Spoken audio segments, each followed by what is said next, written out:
बात पूछती हूँ। ये बात कई बार आप पे आरोप लगे हैं कि आपका जो मॉडल है चुनाव जीतने का वो ये है कि फ्री बिजली, फ्री पानी। You are somebody who understands numbers. आप इंडियन रेवेन्यू सर्विस में रहे हैं, नंबर्स आपको पता है, टैक्स कलेक्शन कैसे होती है, टैक्स की रिक्वायरमेंट किन चीजों के लिए होती है।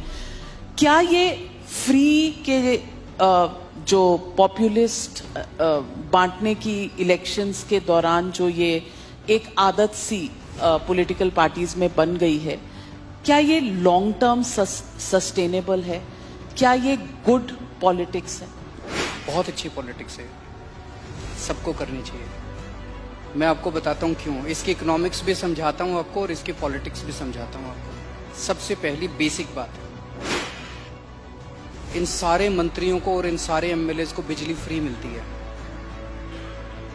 इनको जब बिजली फ्री मिलती है तो उसको फ्री भी नहीं बोलते, और जब जनता को, इनको 4-4 हजार यूनिट बिजली फ्री मिलती है महीने की, और मैं जनता को 200 यूनिट फ्री बिजली देता हूं तो इनको सबको तकलीफ होती है। क्यों? अगर इन मंत्रियों को जो फैसिलिटी मिलती है मैं अपनी जनता को देना चाहता हूं तो इनको क्यों तकलीफ होती है? इन सारे मंत्रियों को और एमएलएज और एमपीज का सारा इलाज का खर्चा फ्री है। कोई बीमार हो जाए इनके घर का सारा फ्री है। तो अगर मैंने अपने दिल्ली के लोगों का इलाज फ्री कर दिया तो इनको क्यों तकलीफ होती है? जो जो चीजें इन मंत्रियों को और इन संतरियों को मिलती है मैं अपने लोगों को देना चाहता हूं, नंबर 1।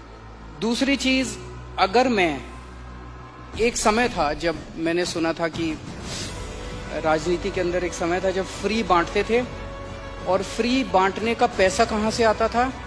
सरकार लोन लेती थी और लोन लेके उस पैसे से फ्री बांटते थे।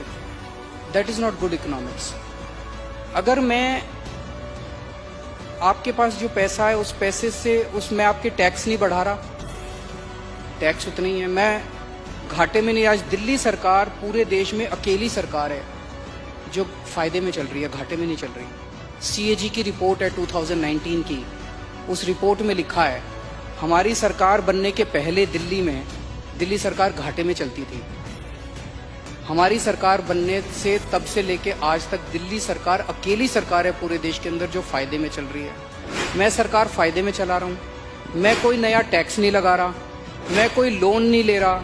अगर मैंने करप्शन खत्म करके, पैसा बचा के लोगों को अगर सुविधाएं दे दी तो क्या बुरी बात की? तो दिस इज गुड इकोनॉमिक्स। और तीसरी चीज, पर ये मिरेकल होता कैसे? मैं एक छोटा सा एग्जांपल देता हूं। जैसे